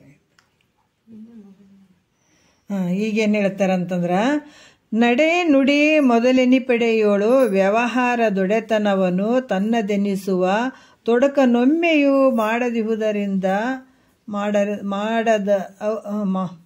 ಮಾಡದಿಹುದರಿಂದವೇ ಚೆಲ್ವೆ ಮಡದಿ ಕರ್ಮೇಂದ್ರಿಯ ಲಯವದು ಅಂತ ಹೇಳ್ತಾರೆ. ಏನು ಹೇಳ್ತಾರ ಅಂದ್ರೆ, ಜ್ಞಾನಿಯಲ್ಲಿ ಆತ ಮಾತಾಡ್ತಾನ, ನಡಿತಾನ, ಎಲ್ಲ ವ್ಯವಹಾರ ನಡೆದಿರ್ತಾವತ್ತಗ. ಏನಂದ್ರೆ ಎಲ್ಲ ವ್ಯವಹಾರ ಕರ್ಮೇಂದ್ರಿಯಗಳು ನಡೆಯುವಂಥದ್ದು, ನುಡಿಯುವಂಥದ್ದು ಎಲ್ಲ ಮಾಡ್ತಿರ್ತಾನೆ. ಆದರೂ ಕೂಡ ಜ್ಞಾನಿ ನಾನು ನಡೆದೆ, ನಾನು ನುಡಿದೆ. ಯಾಕಂದ್ರೆ ಇದನ್ನು ಏನು ಹೇಳ್ತಾ ಇದ್ದಾರಲ್ಲ, ಇದು ಸಂಪೂರ್ಣ ನಾವು ಬಸವಾನಂದರ ಹತ್ರ ನೋಡಿದ್ದೀವಿ. ಯಾಕೆ ಇದನ್ನು ನಾವು ನಿಜವಾಗಿ ಹೇಳ್ತೀನಿ, ಈ ಬರೀ ಗ್ರಂಥದಾಗ ಹಿಂಗದಾವ ಅಂತಂದ್ರೆ ಹೆಂಗ್ರಿ ನಾವು ತಿಳ್ಕೊಬೇಕು, ಇದು ಸತ್ಯ ಅನ್ಬೇಕೋ ಹೆಂಗ ಅಂತ ನಮಗೂ ಪ್ರಶ್ನೆ ಬರ್ತಿದ್ವು, ಏನೋ ಗೊತ್ತಿಲ್ಲ. ಬಟ್ ಏನು ಪುಣ್ಯದ ಫಲ ಅದಾವೇನ ಜ್ಞಾನಿಯಲ್ಲಿ ನೋಡಿದ್ದೀವಲ್ಲ, ನಮಗೆ ಓಹೋ ಬಾಬಾ ಇಂಥ ಜ್ಞಾನಿಗಳು ಹಿಂಗೂ ಇರ್ತಾರಲ್ಲ ಅಂತ ಅನಿಸ್ಬಿಡ್ತದೆ ನೋಡ್ರಿ. ಯಾಕಂತಂದ್ರೆ ಯಾವ ರೀತಿಯಿಂದನೂ ಅವ್ರ ಬಳಿ ನಾನು ಅನ್ನುವಂಥ ಭಾವನೆ ಬರ್ತಿರ್ಲಿಲ್ಲ. ಮತ್ತೀಗ ವಾಕ್ ಪಾದ ನಡೆಯುವಂಥದ್ದು, ಇದು ಏನು ವ್ಯವಹಾರ ಕರ್ಮೇಂದ್ರಿಯಗಳ ನಡೆಯುವಂಥದ್ದು ಎಲ್ಲ ಮಾಡಿದರೂ ಕೂಡ ಈ ಜ್ಞಾನಿಯಲ್ಲಿ ನಾನು ನುಡಿದೆ, ನಾನು ಹೋದೆ, ನಾನು ಬಂದೆ, ಯಾವ ಅಭಿಮಾನ ಮಾಡೋದಿಲ್ಲ, ಸಾಧ್ಯನೇ ಇಲ್ಲ. ನಿರ್ಲಿಪ್ತವಾಗಿ ಕೂತ್ಕೊಳ್ಳೋರು ನಾವು ನೋಡಿದ್ದೀವಿ. ಯಾಕಂದ್ರೆ ಕೊನೆಗಾಲದಲ್ಲಿ ನಮ್ಗೆ ಮಹಾತ್ಮರ ಜೊತೆ ನಾವು ಯಾತ್ರೆಗೆ ಹೋಗೋದು ಒಂದು ಲೆಕ್ಕ. ಯಾತ್ರೆ ಆಗಲಿ, ಯಾವುದೋ ಒಂದು ಎಲ್ಲೋ ನಾವು ನೋಡೋಕೆ ಹೋಗ್ತೀವಿ, ಮಾಡೋಕ್ಕೆ ಹೋಗ್ತೀವಿ ಅಂತ ನಾವೇನೋ ಒಂದು ಇದಕ್ಕೆ ಹೋದಾಗ ಅದು ಒಂದು ನಮ್ಗೆ ಅನುಭವಗಳು ಬೇರೆ. ಆದರೆ ಜ್ಞಾನಿ ಜೊತೆ ಹೋದಂಥ ಅನುಭವಗಳು ಬೇರೆ ಆಗ್ತಾವೆ. ಅಷ್ಟು ಒಂದು 85 ವಯಸ್ಸಿತ್ತು ನಮ್ಮ ಜೊತೆ ಕೊನೆಯ ಸಂದರ್ಭದಲ್ಲಿ ಅವ್ರ ಜೊತೆ ನಮ್ಗೆ ಯಾತ್ರೆ ಮಾಡುವಂಥ ಒಂದು ಸಂದರ್ಭ ಒದಗಿ ಬಂತು. ಒಂದು 3-4 ಗಾಡಿ ಜನ ನಾವೆಲ್ಲ ಸತ್ಸಂಗಿಗಳು ಬಸವಾನಂದರ ಜೊತೆ ಎಲ್ಲ ಈ ಸಿಂಧನೂರು ಏನು ದೇವಿ ದೇವಸ್ಥಾನ ಐತಲ್ಲ, ಅಂಬಮ್ಮನ ಮಠ ಐತಲ್ಲ, ಅಲ್ಲಿಂದ ಹಿಡ್ಕೊಂಡು ಎಲ್ಲ ಕಡೆ ಹುಬ್ಳಿ ಆಗಿರ್ಬೋದು, ನವಲಗುಂದ ತಾತೋರ್ದಾಗಿರ್ಬೋದು, ಆಮೇಲೆ ಶಿಶುನಾಳ ಶರೀಪುರದಾಗಿರ್ಬೋದು, ಆಮೇಲೆ ಧರ್ಮಸ್ಥಳ ಆಗಿರ್ಬೋದು, ಆ ಕಡೆ ಶೃಂಗೇರಿ ಆಗಿರ್ಬೋದು, ಎಲ್ಲ ಕಡೆ ಒಂದು ರೌಂಡ್ ಹೋದ್ವಿ ನಾವು. ಹೋದಾಗ ಅವ್ರು ಒಂದು ದಿವಸ ನನಗೆ ನೀರಡಿಕೆ ಆಗ್ಯದ ಅನ್ನಲಿಲ್ಲ. ಯಾಕಂದ್ರೆ ವಯಸ್ಸಾದ ಮೇಲೆ ತಡ್ಕೊಳಕ್ಕಾಗಲ್ಲ ಅಂತೀವಲ್ಲ, ಅವ್ರು ಯಾವುದರಲ್ಲಿ, ಯಾಕಂದ್ರೆ ನಮ್ಮ ಜೊತೆನೇ ಕೂತ್ಕೊಂಡಿದ್ರು ತಾತರು ಕೂಡ, ಒಂದೇ ಗಾಡಿಯಲ್ಲೇ ಕೂತ್ಕೊಂಡಿದ್ದೀವಿ ನಾವು. ನಾನು ಅಬ್ಸರ್ವ್ ಮಾಡ್ತಾನೆ ಇದ್ದೆ. ಒಂದು ದಿವಸನೂ ಅವರು ನನಗೆ ಒಂದಿಷ್ಟು ನೀರಡಿಕೆ ಆಗ್ಯದ ಅನ್ನಲಿಲ್ಲ, ಒಂದು ಊಟ ಅಂತ ಅನ್ನಲಿಲ್ಲ. ಮತ್ತು ನಾವೆಲ್ಲರೂ ಒಂದು ದೇವಸ್ಥಾನ ಇತ್ತಂದ್ರೆ ನಾವು ನೋಡ್ಕೊಂಡು ಬರ್ತೀವಿ ಗುರುಗಳೇ ಅಂತ ಎಲ್ಲ. ಒಂದು ದೇವಸ್ಥಾನ ಬಂದಾಗ ಒಂದು ದೊಡ್ಡ ದೇವಸ್ಥಾನ, ಈಗ ನಾವು ಹೋಗಬೇಕಾದಾಗ ಅವ್ರು ಇಲ್ಲ ಹೋಗಿ ಬರ್ರಿ ಅಂತ ಅನ್ನೋರು. ಹೋಗಿ ಬರ್ರಿ ಅಂತಂದು ಅವ್ರ ಕಾರ್ನಾಗೆ ಗಾಡಿಯಲ್ಲೇ ಕೂತ್ಕೊಳ್ಳೋರು. ನಾವು ಒಂದು ಅರ್ಧ ಗಂಟೆ 3/4 ಗಂಟೆ ನಾವು ಅಷ್ಟೆಲ್ಲ ನೋಡ್ಕೊಂಡು ತಿರುಗಾಡ್ಕೊಂಡು ಬಂದರೂ ಕೂಡ ಇಷ್ಟೊತ್ತು ಯಾಕೆ ಮಾಡಿದ್ರಿ, ಇಷ್ಟೊತ್ತು ನಾ ಕಾಯ್ಕೊಂಡು ಕುಂತಿದ್ದೀನಿ ಅಂತ ಒಂದು ಭಾವ ಇಲ್ಲ ನೋಡ್ರಿ. ಒಂಥರ ಪ್ರಸನ್ನ ಮುಖದಲ್ಲೇ ಇರೋರು ಅವರು. ನನಗೆ ಅನಿಸ್ತಿತ್ತು, ಇಷ್ಟು ಟೈಮ್ ಮಾಡ್ಕೊಂಡು ಬಂದೀವಿ ಅಂದರೂ ಕೂಡ ಇವರು ಏನು ಸಿಟ್ಟೆ ಮಾಡ್ಕೊಳ್ಳಿಲ್ಲ, ನಮಗೇನು ಹೇಳೇ ಇಲ್ಲಲ್ಲ ಅಂತ ಅನ್ನುವಂಥ ಭಾವ ಕೂಡ ಕೆಲವು ಕಡೆ ಬಂದದ್ದುಂಟು. ನಾವೇ ಎಷ್ಟೋ ಒಂದು ಅರ್ಧ ಗಂಟೆ ಜಾಸ್ತಿ ಕೂತ್ಕೊಂಡ್ರೆ ಎಷ್ಟೊತ್ತು ಕೂತ್ಕೊಂಡಿವಿ ಬರೋಕ್ಕಾಗಲ್ಲ ಬೇಗ ಅಂತ ಅನ್ನುವಂಥ ಭಾವ ನಾವೇ ವ್ಯಕ್ತಪಡಿಸ್ತೀವಿ. ಆದರೆ ಒಂದು ಸಲ ಅಷ್ಟು ಊರು ತಿರುಗಾಡಿದ್ರು ಕೂಡ ಒಂದು ಸಲ ಆ ಭಾವ ಬರಲೇ ಇಲ್ಲ ಅವ್ರ ಹತ್ರ. ಆರಾಮಾಗಿ ಕೂಲಾಗಿ ಕೂತ್ಕೊಳ್ಳೋರು. ನಂಗೆ ಹಿಂಗಾಗ್ಯದ, ಹಿಂಗೆ ತ್ರಾಸಾಯಿತು, ಇಂಥದ್ದು ಕೊಡ್ರಿ ಅಂತ ಏನೂ ಇರಲೇ ಇಲ್ಲ ನೋಡ್ರಿ. ಬಟ್ ಅವ್ರ ಜೊತೆ ಹೋದಂಥದ್ದು ಎಷ್ಟು ಒಂದು ನಿರ್ಲಿಪ್ತತೆಯಿಂದ ಇದ್ದರು ಅಂತಂದ್ರೆ ಅಲ್ಲಿ ಒಂದು ಚಮತ್ಕಾರನೇ ಅಂತ ಹೇಳಬೇಕು. ನಾವು 8 ಗಂಟೆಗೆ ಧರ್ಮಸ್ಥಳಕ್ಕೆ ಹೋದ್ವಿ. ಅಲ್ಲಿ ಧರ್ಮಸ್ಥಳ 8:30 9 ಗಂಟೆ ಆಯಿತು. ಹೋದ್ವಿ, ಗುರುಗಳ ಜೊತೆನೇ ಹೋದ್ವಿ. 4 ಗಾಡಿ ಜನ ಇದ್ವಿ. ಇದ್ರೆ ನಾವು ಅಲ್ಲಿ ಹೋಗಿ ರೂಮ್ ಬುಕ್ ಮಾಡಬೇಕು ಅಂತ ಅಲ್ಲಿ ಕೇಳಕ್ಕೆ ಹೋದ್ರು. ತಕ್ಷಣದಲ್ಲಿ ಎಲ್ಲಿ ಸಿಗ್ತಾವೆ ರೂಮ್ ಧರ್ಮಸ್ಥಳದಾಗ? ಇಲ್ಲ, ರೂಮ್ ಯಾವ ಖಾಲಿ ಇಲ್ಲ, ಎಲ್ಲ ಫುಲ್ ಆಗಿದಾವೆ. ಏನು ಮಾಡೋದು? ಯಾಕಂದ್ರೆ ನಾವು ಹೆಂಗಾರ ಇರ್ಬೋದು, ಎಲ್ಲಾದರೂ ಹೆಣ್ಮಕ್ಳು ಮತ್ತು ಗುರುಗಳು ಅದಾರಲ್ಲ, ಅವ್ರನ್ನ ಎಲ್ಲಿ ನಾವು ಹೊರಗಡೆ ಕೂತ್ಕೊಳ್ಳೋಕ್ಕಾಗಲ್ಲ. ಗುರುಗಳಿಗೆ ಹೆಂಗೆ ಮಾಡಬೇಕು ಅಂತ ಸ್ವಲ್ಪ ಇವರೇ ಸೈಡ್ ಬಂದು ಎಲ್ಲರೂ ವಿಚಾರ ಮಾಡಕತ್ತಿದ್ರು. ಗುರುಗಳಿಗೆ ಕರ್ಕೊಂಡು ಬಂದಿದ್ವಿ, ಮತ್ತು ಅವ್ರನ್ನ ಹೆಂಗೆ ಮಾಡೋದು, ರೂಮ್ ಇಲ್ಲ ಅಂತಾರೆ. ಮತ್ತು ಇನ್ನೊಬ್ರು ಅಂದರೆ ಇಲ್ಲ, ಯಾವುದಕ್ಕೆ ಇನ್ನೊಂದು ಸಲ ಅವ್ರ ಮೇಲೆ ಭಾರ ಹಾಕೋಣ, ಇನ್ನೊಂದು ಸಲ ಕೇಳೋಣ ಅಂತ ಹೋದರೆ ಒಂದು ಹಾಲು ಖಾಲಿ ಅದ ತಗೊಳ್ರಿ ಅಂತ ಹೇಳಿದ್ರಂತ. ಸುಮಾರು ಜನ ಎಷ್ಟೋ ಜನ ರೂಮ್ಗಳಿರ್ಲಾರ್ದು ಎಲ್ಲ ರೋಡಿಗೆ ಅಲ್ಲೆಲ್ಲ ಅಂಗಳದಲ್ಲೆಲ್ಲ ಮಲಗಿದ್ರು. ಅದು ರೂಮ್ ಹೆಂಗೆ ಸಿಕ್ಕಿತೋ ಗೊತ್ತಿಲ್ಲ, ಅದು ಗುರುಗಳ ಕೃಪೆ ಅಂತಲೇ ನಮಗೂ ಭಾಳ ಖುಷಿಯಾಗಿಬಿಡ್ತು. ದೊಡ್ಡ ಹಾಲು ಕೊಟ್ಟರು. ಅಲ್ಲಲ್ಲಿ ತಕ್ಷಣದಲ್ಲೇ ಅವ್ರಿಗೆ ಹೇಳಿಬಿಟ್ಟು ಹೋದ ತಕ್ಷಣದಲ್ಲೇ ನಮ್ಗೆ ಆ ರೂಮು ಖಾಲಿ ಐತೆ, ನೀವು ತೊಗೊಳ್ರಿ ಅಂತ ಹೇಳಿದರು. ನಮ್ಗೆ ಅಲ್ಲಿ ಇದ್ದುಕೊಂಡು ಮರುದಿವಸ ನಾವು ಬಂದೀವಿ. ಬಟ್ ಹೇಳುವಂಥ ಉದ್ದೇಶ ಏನಂತಂದ್ರೆ, ಅವರು ಒಂದು ದಿವಸನೂ ಹಿಂಗಾಯಿತು ಅನ್ನಲಿಲ್ಲ, ಒಂದು ಕಾಲು ನೋವು ಅನ್ನಲಿಲ್ಲ, ಕೈ ನೋವು ಅನ್ನಲಿಲ್ಲ, ನಾ ತಿಂತೀನಿ ಅನ್ನಲಿಲ್ಲ, ನೀರು ಕುಡಿತೀನಿ ಅನ್ನಲಿಲ್ಲ, ಹಿಂಗೆ ಯಾಕೆ ಲೇಟ್ ಮಾಡಿದ್ರೆ ಅನ್ನಲಿಲ್ಲ, ಏನೊಂದಿಲ್ಲ ನೋಡ್ರಿ. ಕಣ್ಣಾರೆ ನೋಡಿದಂಥದ್ದು ನಾನು. ಹಂಗಾಗಿ ಇಲ್ಲಿ ಯಾಕಂದ್ರೆ ಅದು ಯಾವುದ್ರ ಮೇಲೆ ಅಭಿಮಾನ ಮಾಡಂಗಿಲ್ಲ ಜ್ಞಾನಿ. ಈ ರೀತಿ ನನ್ನ ವಾಣಿ, ನನ್ನ ಕಾಲು ಅಂತ ಮಮಕಾರ ಮಾಡಾಗಲ್ಲ. ಯಾಕಂದ್ರೆ ಅವ್ರ ಕಾಲು ಅಷ್ಟೆಲ್ಲ ನಡೆದಿದ್ರಲ್ಲ, ಅವ್ರ ಕಾಲು ದಪ್ಪಾಗಿಬಿಟ್ಟಿದ್ದು, ಊದ್ಕೊಂಡು ಬಿಟ್ಟಿದ್ದು. ಆದರೆ ನನ್ನ ಕಾಲು ಊದ್ಕೊಂಡಿದ್ದು, ಬಟ್ ನನ್ನ ಕಾಲು ಊದ್ಕೊಂಡು ಅಂತ ನಾನು ಹೇಳ್ತಿದ್ದೆ. ಬಟ್ ತಾತರು ಅಷ್ಟು ದಪ್ಪ ಊದ್ಕೊಂಡಿದ್ವು. ಅವರು ಕೂಡ ಒಂದು ದಿವಸನೂ ನೋವು ಅನ್ನಲಿಲ್ಲ ನೋಡ್ರಿ ಅವರು. ಹಾಗಾಗಿ ಯಾವುದೋ ಒಂದು ಮಮಕಾರ ಅನ್ನುವಂಥದ್ದು ಇರಲಿಲ್ಲ. ಹೀಗೆ ಅಹಂಕಾರ ಮಮಕಾರಗಳ ಹೃದಯ ಗ್ರಂಥಿಯನ್ನು ಛೇದನ ಮಾಡಿದ್ದರಿಂದ, ಅಹಂಕಾರ ಮಮಕಾರ ಅಂತ ಬಿಟ್ಟು ಏನಂದ್ರೆ ಅದರ ಛೇದನ ಮಾಡಿದ್ದು, ಅದಕ್ಕೆ ಹೃದಯ ಗ್ರಂಥಿ ಅಂತ ಹೇಳ್ತಾರೆ. ಹೃದಯ ಗ್ರಂಥಿ ಯಾಕೆ ಹೇಳ್ತಾರೆ ಅಂತಂದ್ರೆ, ಅಲ್ಲಿ ಅಹಂಕಾರ ಮಮಕಾರ ಅನ್ನುವಂಥ ಗಂಟುಗಳು ಇರ್ತಾವೆ. ಗಂಟುಗಳು ಮತ್ತು ತೊಂದರೆ ಕೊಡ್ತಾವೆ ಮನುಷ್ಯನಿಗೆ. ಎಲ್ಲಾದರೂ ಒಂದು ಗಂಟಿದ್ರೆ ನೋಡ್ರಿ, ಈ ಗಂಟು ಇರಬಾರ್ದ್ರಿ, ಇದು ಕ್ಯಾನ್ಸರ್ ತಿರುಗ್ತದೆ, ಇದು ಕ್ಯಾನ್ಸರ್ ಏನು ಮಾಡ್ತಾವೆ, ಸತ್ಕೊಂಡ ಹೋಗ್ತಾರೆ ಮನುಷ್ಯರು. ಅದಕ್ಕೆ ಇದು ನಮ್ಮ ಹೃದಯ ಗ್ರಂಥಿ ಹಂಗೈತಂದ್ರೆ ಸತ್ಕೊಂಡೇ ಹೋಗೋದಿದು, ಉಳಿಯಂಗಿಲ್ಲ. ಮತ್ತು ಎಷ್ಟು ಜನ್ಮಗಳು ಬಂದರೂ ಕೂಡ ಮತ್ತು ಸಾಯೋದೇ ನೋಡ್ರಿ, ಹುಟ್ಟೋದು ಸಾಯೋದು. ಅದಕ್ಕೆ ಈ ಹೃದಯ ಗ್ರಂಥಿ ಅನ್ನುವಂಥದ್ದು ಛೇದನ ಮಾಡುವಂಥದ್ದು. ಅಹಂಕಾರ ಮಮಕಾರ ಅನ್ನುವಂಥದ್ದು ಇದಂದ್ರೆ ಹೃದಯ ಗ್ರಂಥಿಯನ್ನು ಛೇದನ ಮಾಡುವಂಥದ್ದು. ಅದಕ್ಕೆ ಈ ಜ್ಞಾನಿಯ ಅಧ್ಯಾಸದ ತೊಡಕಿನಲ್ಲಿ ಸಿಕ್ಕಿಲ್ಲ ನೋಡ್ರಿ. ಛೇದನ ಮಾಡಿದ್ದರಿಂದ ಜ್ಞಾನಿ ಈ ಅಧ್ಯಾಸದ ಒಂದು ತೊಡಕಿನಲ್ಲಿ, ಅಂದರೆ ಈ ಗಂಟು ಕಳ್ಕೊಂಡ್ಬಿಟ್ಟಿದ್ದಾನಂತ, ಅದರಲ್ಲಿ ಆತ ಸಿಕ್ಕಾಕೊಂಡು ಬಿದ್ದಿಲ್ಲ. ಅದು ಛೇದನ ಆಗಿಬಿಟ್ಟು ಹೊಡೆದ್ಬಿಟ್ಟು ಮುಗಿದೈತದ. ಭ್ರಾಂತಿ ಅನ್ನೋದು ಆಯ್ತಾರೆ, ಎಲ್ಲಿ ಕಂಡ್ರೆ ಅರಿವಿನ ಸ್ವರೂಪನೇ ಐತಲ್ರಿ, ಎಲ್ಲಿ ಇರ್ತದೆ ಹೃದಯ ಗ್ರಂಥಿ.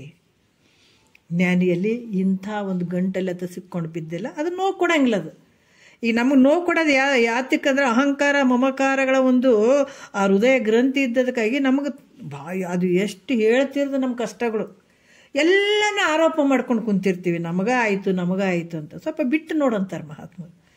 ಅದಕ್ಕೆ ಮಹಾತ್ಮ ಇವನ್ನ ಬಿಟ್ಕೊಂಡನಂತ. ನಿದ್ರೆಯಲ್ಲಿ ನಾವು ಬಿಟ್ಕೊಂಡು ಆರಾಮಾಗಿರ್ತೀವಿ, ಆದರೆ ಇದ್ದಾಗ ಬಿಟ್ಕೊಂಡು ಬಿಟ್ಟಾನ ನೋಡ್ರಿ ಜ್ಞಾನಿ. ಕಿದ್ದು ನೋಡ್ರಿ ಇದು ಶ್ರೇಷ್ಠವಾಗಿರೋದು. ಯಾಕೆ ನಿದ್ರೆಯಲ್ಲಿ ಬಿಟ್ಟಿದ್ದೀವಲ್ಲ ನಾವೆಲ್ಲನೂ, ನಿದ್ರೆಯಲ್ಲಿ ಶಾಂಪಲ್ ಆನಂದದು. ಎಚ್ಚರದ ಸ್ಥಿತಿಯಲ್ಲಿದ್ದಾಗ ಇವನ್ನೆಲ್ಲ ಬಿಟ್ಕೊಂಡ್ಬಿಟ್ಟಿದ್ದಾನಲ್ಲ, ಇದಕ್ಕೆ ಹೇಳ್ತಾರೆ ಅವರು ಕರ್ಮೇಂದ್ರಿಯ ಲಯ ಅಂತ ಹೇಳ್ತಾರೆ. ಯಾವ್ದು ತಾನು ಏನೇ ಮಾಡಿದರೂ ಕೂಡ ಇದ್ರಾಗ ಸಿಕ್ಕಾಕೊಂಡಿಲ್ಲ.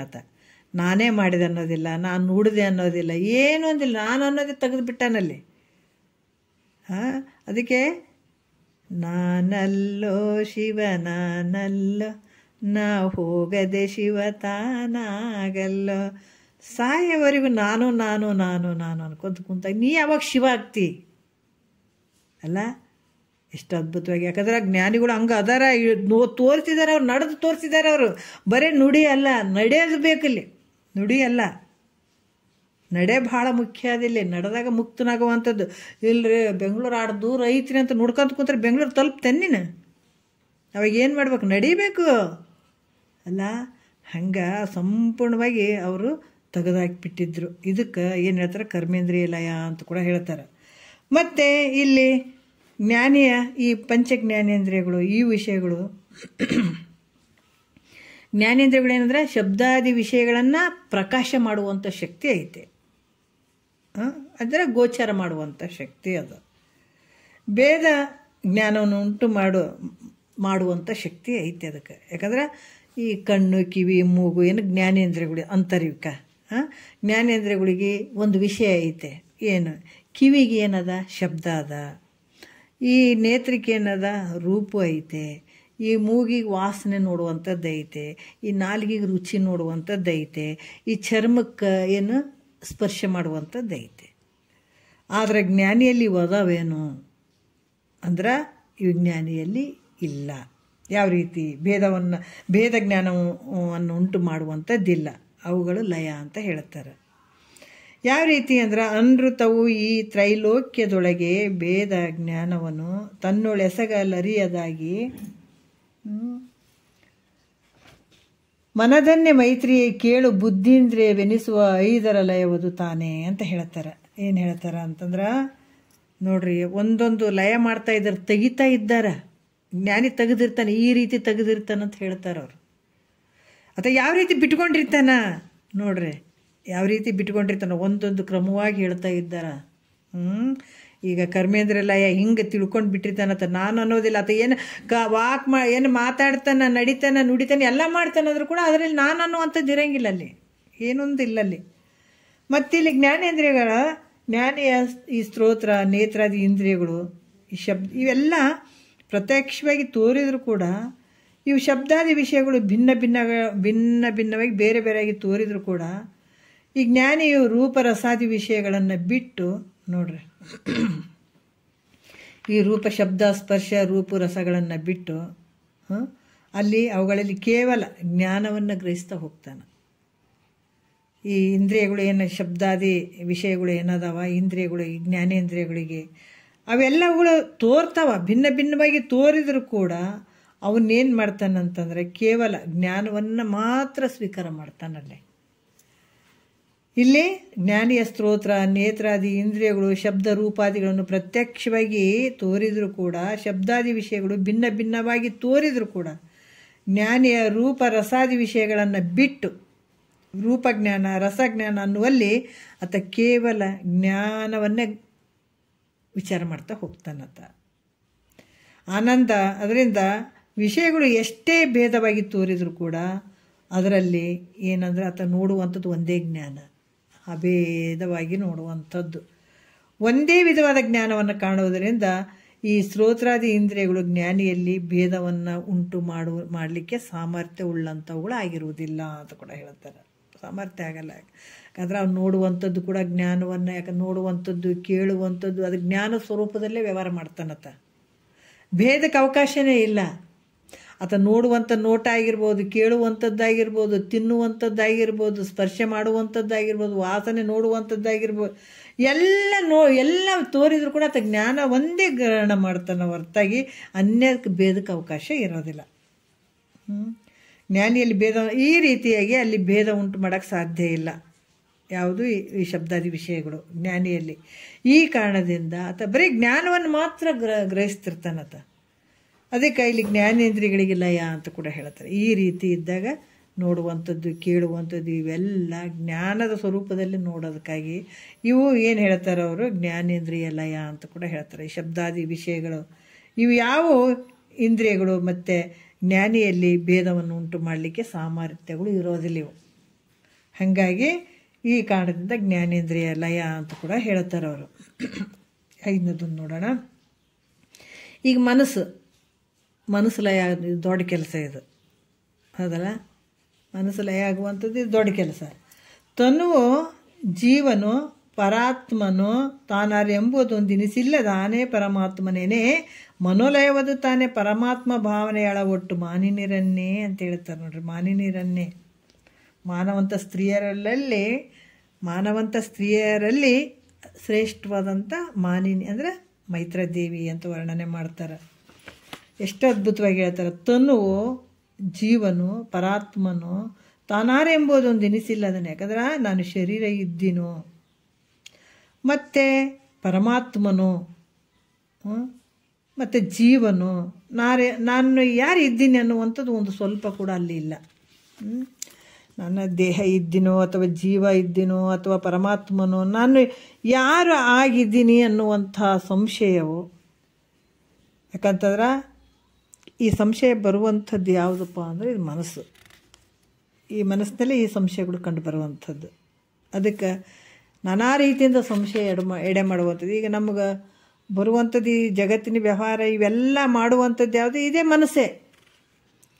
ಅದಕ್ಕೆ ಮನಸ್ಸು ಹೆಂಗದ ಬಂಧಕ್ಕೂ ಕಾರಣ ಆಗ್ತದೆ, ಮೋಕ್ಷಕ್ಕೂ ಕಾರಣ ಆಗುವಂಥದ್ದು. ಅದಕ್ಕೆ ಇಲ್ಲಿ ಏನು ಹೇಳ್ತಾರೆ, ಈ ಮನಸ್ಸು ಅನ್ನುವಂಥದ್ದು ಸಂಶಯಕ್ಕೆ ಎಡೆ ಮಾಡುವುದರಿಂದ ಇದಕ್ಕೆ ಮನಸ್ಸು ಅಂತ ಹೇಳ್ತಾರೆ. ಸಂಕಲ್ಪ ವಿಕಲ್ಪ ಇದೌದೋ ಅಲ್ಲ, ಹೋಗ್ಬೇಕಾ ಬರಬೇಕಾ, ಈ ರೀತಿ ಮನಸ್ಸು ಗೊಂದಲಕ್ಕೊಳಗಾಕುವಂಥದ್ದು. ಅಂದ್ರೆ ನಾನು ಹುಟ್ಟಿದ್ದೀನಿ, ನಾನು ಸಾಯ್ತೀನಿ ಅನ್ನುವಂಥದ್ದಾಗಿರ್ಬೋದು. ದೇಹವು ತಾನಾಗಿ ತೋರ್ತದ, ನಾನು ಅಜ್ಞಾನಿ ಅನ್ನುವುದರಿಂದ ಜೀವನು ನಾನು ಆಗಿರಬಹುದು ಅನ್ನುವಂಥದ್ದು ತೋರುವಂಥದ್ದು. ಯಾಕಂತಂದ್ರೆ ಇವಾಗ ಅವ್ರು ಹೇಳತ್ತಾರ, ನಾನು ಅಜ್ಞಾನಿ ಅನ್ನೋದರಿಂದ, ನಾನು ಅಜ್ಞಾನಿ ಇದ್ದಾಗ ಅಲ್ಲಿ ಜೀವನು ನಾನು ಆಗಿದ್ದೀನಿ ಅನ್ನುವಂಥದ್ದು ತೋರುವಂಥದ್ದು. ಈ ಶರೀರ ಆಯ್ತಂದಾಗ ನಾವು ಹುಟ್ಟುತ್ತೀನಿ ಸಾಯ್ತೀನಿ ಅನ್ನುವಂಥದ್ದು ಇದೆಲ್ಲ ತೋರ್ತದೆ ಮೊದಲ. ಇದೆಲ್ಲವೂ ಈ ಸಂಶಯಗಳು ಮಾಡುವಂಥದ್ದು ಈ ಮನಸ್ಸು. ಆದ್ರೆ ಈ ಶ್ರುತಿ ಗುರುಗಳ ಉಪದೇಶದಿಂದ ಎಲ್ಲ ಪ್ರತಿಯೊಂದು ಹೇಳ್ತಾರೆ. ಇಲ್ಲಿ ನಾವು ಭಾಳ ವಿಚಾರವನ್ನು ಇಟ್ಕೊಳ್ಬೇಕು, ಪಕ್ಕ ಗುರು ಇರಬೇಕು. ಶ್ರುತಿ ಗುರುಗಳಂತಲೇ ಹೇಳ್ತಾರೆ ಅವರು, ಬರೀ ಗುರುಗಳಂತ ಎಲ್ಲೂ ಹೇಳಿಲ್ಲ ಅವರು, ಶ್ರುತಿ ಮತ್ತು ಗುರುಗಳು. ಇವ್ರ ಉಪದೇಶದಿಂದ ನಾನು ಪರಮಾತ್ಮನಾಗಿರುವೆನಂತೆ ಅನ್ನುವಂಥದ್ದು. ಇಲ್ಲಿ ಯಾವ ರೀತಿ ಅಂತಂದ್ರೆ ಶ್ರುತಿ ಗುರುಗಳ ಉಪದೇಶದಿಂದ ನಾನು ಪರಮಾತ್ಮನಾಗಿರುವೆನಂತೆ ತೋರ್ತದ. ಅದರಿಂದ ನಾನು ಯಾರು ಆಗಿರ್ಬೋದು ಅನ್ನುವಂಥ ಸಂಶಯ ತೋರಿದ್ರೆ ಅದು ಮನಸ್ಸು ಅಂತ ಅನ್ನಿಸ್ತದೆ. ನಾವು ಅಷ್ಟು ಕೇಳಿದ್ರು ಕೂಡ ಗುರು ಉಪದೇಶದಿಂದ ನಾನು ಪರಮಾತ್ಮ ಸ್ವರೂಪ ಇದ್ದೀನಿ ಅಂತ ತೋರ್ತದಂದ್ರೂ ಕೂಡ ನಾನು ಯಾರು ಆಗಿರ್ಬೋದು ಅಂತ ಸಂಶಯ ಬರ್ತದೆ ಮತ್ತೆ. ಅದಕ್ಕೆ ಸಂಶಯ ಭಾವ, ವಿಪರೀತ ಭಾವ, ಅಸಂಭಾವ 3 ಸಂಶಯಗಳು ಬಹಳಷ್ಟು ಇರುವಂಥದ್ದು. ಯಾಕೆ ಇದು ಕ್ರಮವಾಗಿ ಕೇಳಬೇಕಂತಂದ್ರೆ ಈ ಸಂಶಯಗಳು ಹೋಗ್ಬೇಕಲ್ಲ, ಅಷ್ಟು ಈಸಿಯಾಗಿ ಹೋಗಂಗಿಲ್ಲ ಈ ಸಂಶಯಗಳು. ಅದಕ್ಕೆ ಅದರಿಂದ ನಾನು ಯಾರು ಆಗಿರ್ಬೋದು ಅನ್ನುವಂಥ ಸಂಶಯ ತೋರಿದ್ರೆ ಅದು ಮನಸ್ಸಂತ ಅನ್ನಿಸ್ತದೆ. ಪರಮಾತ್ಮ ಹೆಂಗದಾನ, ಚೈತನ್ಯ ರೂಪನಾಗಿದ್ದಾನ, ನಾನು ಚೈತನ್ಯ ರೂಪನಾಗಿದ್ದೀನಿ, ಅದರಿಂದ ನನಗಾತಕ್ಕೆ ಭೇದ ಇಲ್ಲ. ಆದರೆ ಈ ದೇಹದಲ್ಲಿ ನಾನು ಅನ್ನೋನಾದ್ರೆ ಯಾರಪ್ಪ ಅಂದರೆ ಪರಮಾತ್ಮನೇ ಇರುವಂಥ ನಿಶ್ಚಯ ಮಾಡುವಂಥದ್ದು. ಈಗ ನಾನು ಓದೆ, ನಾನು ಬಂದೆ, ನಾನು ಉಂಡೆ, ನಾನು ತಿಂದೆ ಅಂತ ಅನ್ನುವಂಥ ನಾನು ಅಂತ ಏನು ವ್ಯವಹಾರ ಮಾಡ್ತಾನಲ್ಲ. ಯಾಕಂದರೆ ಹುಟ್ಟಿನಿಂದ ಸಾಯೋವರೆಗೂ ಈ ಶರೀರಕ್ಕೆ ಷಡ್ಭಾವ ವಿಕಾರಕ್ಕೆ ಒಳಗಾಗ್ತದೆ ಶರೀರ. ಆದರೆ ನಾನು ಅನ್ನೋನಿಗೆ ಏನಿಲ್ಲ ಅಲ್ಲಿ. ಏನಂದ್ರೆ ಈ ಬಾಲ್ಯ ಯೌವನ ಮುಪ್ಪು ನಾನು ಅನ್ನೋನಿಗೆ ಐತೇನು ಇಲ್ಲ. ಹುಟ್ಟಿನಿಂದ ಸಾಯೋವರೆಗೂ ನಾನು ಅಂತಲೇ ಹೇಳ್ತಾನಲ್ಲ. ಇದು ನಾನು ಅನ್ನುವಂಥ ಒಂದು ಏನು ವಿಚಾರ ಐತಲ್ಲ ಅದು ಪರಮಾತ್ಮನೇ ಇರುವಂಥದ್ದು. ಅದಕ್ಕೆ ಇಲ್ಲಿ ಕೂಡ ಹೇಳ್ತಾರ, ಪರಮಾತ್ಮ ಹೆಂಗದಾನ, ಚೈತನ್ಯ ರೂಪವಾಗಿದ್ದಾನ. ನಾನು ಹೆಂಗದೀನಿ, ನಾನು ಚೈತನ್ಯ ರೂಪವಾಗಿದ್ದೀನಿ, ನನಗೆ ಆತಗೆ ಭೇದ ಇಲ್ಲ ಅನ್ನುವಂಥದ್ದು. ಈ ದೇಹದಲ್ಲಿ ನಾನು ಅನ್ನೋನಾದರೂ ಕೂಡ ಪರಮಾತ್ಮನೇ ಅದಾನ ಅಂತ ಯಾವಾಗ ನಿಶ್ಚಯ ಮಾಡಿ ನಾನು ಪರಮಾತ್ಮನೇ ನಾನಿದ್ದೀನಿ, ಸಂಶಯ ಎಲ್ಲ ನಿವೃತ್ತಿ ಆದ ನಂತರ ನಾನು ಜೀವ ಅದೇನೋ, ದೇಹ ಅದೇನೋ, ಪರಮಾತ್ಮ ಅದೇನೋ ಅನ್ನುವಂಥದ್ದು ಇದು ಸಂಶಯ ಏನು ಬಂದಾಗ ಗುರು ಮುಖಾಂತರ ಇದು ತಿಳ್ಕೊಂಡಾಗ ನಾನು ಚೈತನ್ಯ ಸ್ವರೂಪನೇ ಇದ್ದೀನಿ. ಪರಮಾತ್ಮ ಹೆಂಗದನ, ಚೈತನ್ಯ ಸ್ವರೂಪನೇ ಇದ್ದಾನ, ನಾನು ಚೈತನ್ಯ ಸ್ವರೂಪ ಇದ್ದೀನಿ, ಅದಕ್ಕೆ ನನಗೆ ಯಾವ ಭೇದನೂ ಇಲ್ಲ. ಮತ್ತು ಈ ದೇಹದಲ್ಲಿ ನಾನು ಅನ್ನುವಂಥವನು ಪರಮಾತ್ಮನ ಸ್ವರೂಪನೇ ಇದ್ದಾನ ಅನ್ನುವಂಥದ್ದು ಎಂದು ಯಾವಾಗ ನಿಶ್ಚಯ ಮಾಡಿ ಆ ಪರಮಾತ್ಮನೇ ನಾನು ಅಂತ ಯಾವಾಗ ನೀನು ದೃಢ ಅಂದ್ಕೊಳ್ತಿ ಆವಾಗ ಮನೋಲಯ ಅಂತ ಹೇಳ್ತಾರೆ. ಇದಕ್ಕೆ ಮನಸ್ಸಿನ ಲಯ. ನೋಡ್ರಿ, ಈ ರೀತಿಯಾಗಿ ಈ ಮನಸ್ಸು ಸಂಕಲ್ಪ ವಿಕಲ್ಪದಿಂದ ದೂರ ಆಗುವಂಥದ್ದು, ಒಂದು ನಿರ್ಧಾರಕ್ಕೆ ಬರುವಂಥದ್ದು. ಹೌದು, ಶ್ರುತಿ ಗುರುಗಳು ಹೇಳಿದಂತಾದರೂ ಕೇಳಿದರೂ ಕೂಡ ಸ್ವಲ್ಪ ಸಂಶಯ ಬರ್ತದಲ್ಲಿ. ಬಂದಾಗ ಇನ್ನೂ ವಿಚಾರ ಮಾಡಿ ಪರಮಾತ್ಮ ಹೆಂಗದಾನ, ಚೈತನ್ಯ ರೂಪವಾದ ಇದ್ದಾನ, ಆ ಚೈತನ್ಯ ಸ್ವರೂಪನೂ ನಾನಿದ್ದೀನಿ, ನನಗಾತಿಗೆ ಯಾವ ಭೇದನೂ ಇಲ್ಲ ಅನ್ನುವಂಥ ಭಾವ ಬಂದು ಈ ದೇಹದಲ್ಲಿ ನಾನು ಅಂತ ಅನ್ನುವಂಥ ವ್ಯವಹಾರ ಏನು ಮಾಡ್ತಾರೆ, ಇದಕ್ಕೆ ನಾಶ ಇಲ್ಲ. ನೋಡ್ರಿ, ನಾನು ಅನ್ನೋನಿಗೆ ಯಾವ ರೀತಿಯಿಂದ ನಾಶ ಇಲ್ಲ. ಅಲ್ಲಿ ಯಾವ ರೀತಿ ಇದು ವ್ಯವಹಾರ ಮಾಡುವಂಥ ಭಾವ ಇರ್ತದಲ್ಲ ಅದು ಪರಮಾತ್ಮನೇ ಇರುವಂಥದ್ದು ಅಂತ ಯಾವಾಗ ನಿಶ್ಚಯ ಮಾಡ್ತಾನೆ, ನಾನು ಪರಮಾತ್ಮನೇ ಅನ್ನುವಂಥದ್ದು ಭಾವ ದೃಢ ಆಗಬೇಕು. ಆದಾಗ ಈ ಮನಸ್ಸು ಮೆಲ್ಲಕ್ಕೆ ಸರಿತದೆ. ಅದಕ್ಕೆ ಮನಸ್ಸು ಎಲ್ಲಿ ಆಗ್ತದೆ, ಮಹಾದೇವನಲ್ಲಿ ಲಯ ಆಗಿಬಿಡ್ತದೆ. ಯಾವಾಗ ಮಹಾದೇವನ ನಾವು ಅರ್ಥ ಮಾಡ್ಕೊಂಡಿವಿ, ಆ ಸ್ವರೂಪವನ್ನು ನಾವು ತಿಳ್ಕೊಂಡಿವಿ ಅಂದ್ರೆ ಮನಸ್ಸು ಅಲ್ಲಿ ಲಯ ಆಗಿಬಿಡ್ತದೆ, ಮುಗೀತದೆ. ಮನಸ್ಸು ಮಹಾದೇವ ಆಗಿಬಿಡ್ತದೆ. ಈಗ ನಮ್ಮ ಮನಸ್ಸು ಹೆಂಗಾಗ್ಯದ, ಮಹಾದೆವ್ವ ಆಗಿಬಿಟ್ಟದ. ಅದು ದೆವ್ವ ಆಗಿ ನಾನಾ ರೀತಿಯಿಂದ ಅಲ್ಲಿ ಐತೇನೆ, ಇಲ್ಲಿ ಸುಖ ಐತೇನೆ, ಇಲ್ಲಿ ಸಾಯವರೆಗೂ ಸುಖ ಅನ್ನೋದು, ಇದಕ್ಕೆ ನೆಮ್ಮದಿ ಅನ್ನೋದು ಇಲ್ಲವೇ ಇಲ್ಲ. ಎಲ್ಲ ಕಡೆ ಹುಡುಕಕ್ಕೆ ಶುರು ಮಾಡ್ತದೆ. ಅದಕ್ಕೆ ಮನಸ್ಸು ಲಯ ಆಗ್ಬೇಕಂದ್ರೆ ಈಗ ನಾವು ಕುಂತು ಮನಸ್ಸು ಲಯ ಆಗ್ಬೇಕು, ಮೆಡಿಟೇಷನ್ದಾಗ ಮನಸ್ಸು ಲಯ ಆಗಬೇಕು, ಆಗ್ತದಲ್ಲಿ ಇಲ್ಲಂತಿಲ್ಲ. ನಿದ್ರೆ ಒಳಗೆ ಮನಸ್ಸು ಲಯ ಇರ್ತದೆ, ಆದ್ರೆ ನಮಗೆ ದುಃಖ ಹೋಗ್ಯದನ. ಧ್ಯಾನದಲ್ಲಿ ಮನಸ್ಸು ಲಯ ಆಗ್ತದೆ, ದುಃಖ ಹೋಗ್ತದೇನೋ, ಯಾಕಂದ್ರೆ ಅಜ್ಞಾನ ಅದಲ್ಲ ಅಲ್ಲೇ. ಅಜ್ಞಾನ, ಯಾಕಂದ್ರೆ ನಿದ್ರೆಯಲ್ಲಿ ಕೂಡ ಅಜ್ಞಾನ ಅದ, ಆದರೆ ಮತ್ತೆ ತಿರ್ಗಾ ಅದು ನಮಗೆ ದುಃಖ ಆಗಿರುವಂಥದ್ದು. ಯಾವಾಗ ಗುರು ಮುಖಾಂತರ ಇದನ್ನು ತಿಳ್ಕೊಂಡಾಗ ಚೈತನ್ಯ ಸ್ವರೂಪ ಪರಮಾತ್ಮನ ಹಂಗದನಂದ್ರೆ ಆ ಸ್ವರೂಪನೂ ನಾನು ಇದ್ದೀನಿ, ಅತಗ ನನಗೆ ಯಾವ ಭಿನ್ನ ಇಲ್ಲ ಅಂತ ಯಾವಾಗ ತಿಳ್ಕೊಳ್ತಾನ, ಈ ನಾನು ಅನ್ನುವಂಥವನಿಗೆ ಯಾವ ರೀತಿಯಿಂದ ಇಲ್ಲಿ ವಿಕಾರತೆ ಇಲ್ಲ.